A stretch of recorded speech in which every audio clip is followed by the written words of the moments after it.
You've been involved with the Catalan process for some time now. What stage are we at with this?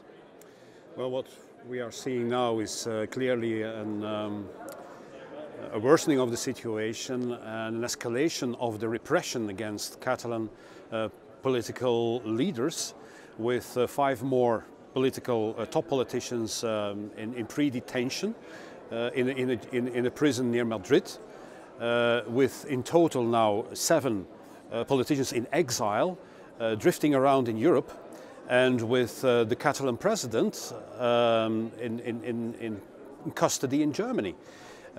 So what we are seeing is that Madrid is building up the repression against Catalonia, and it's not the way out, of course, of this political crisis. It is, and it will always be, a political crisis which you cannot solve by persecuting politicians. But Madrid says they're not persecuting, they're preserving public order and avoiding the risk of flight, like former President Puigdemont, he left Spain. Is it not acceptable for the Spanish authorities to take this precaution? Well, there are a lot of countries in the world who take these kind of precautionary measures against political dissent, but we call these kind of countries authoritarian. So my question is, do we allow then authoritarian countries in the EU? I do not accept that. Is your husband involved in violence?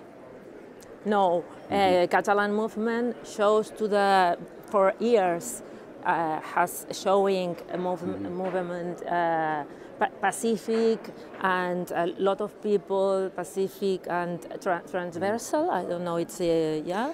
There's always been a very peaceful movement. The world could see this movement, and they have to invent the violence to criminalize this movement.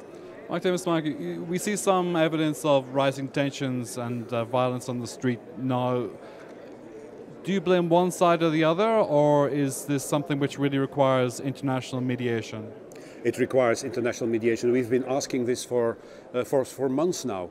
It's time the EU opens its eyes and that the Commission comes out of its ivory tower and start a dialogue, or facilitates a process of dialogue. This is a political problem. Madrid has a problem with Barcelona, so it requires a political dialogue. You cannot solve it in court or by violence. What we've seen on the streets in Barcelona, of course, is a reaction against the detainment of, again, new political prisoners, and there are some provocations on the streets as well. But it's true, it has been a peaceful movement up till now. We've seen a mobilization the last 5 years of hundreds of thousands of people on the streets in Catalonia without one single incident. It has always been very cheerful, very peaceful. So blaming these political leaders with rebellion, this is not only irreal, it is not just, and it is false. I must stress that it is false.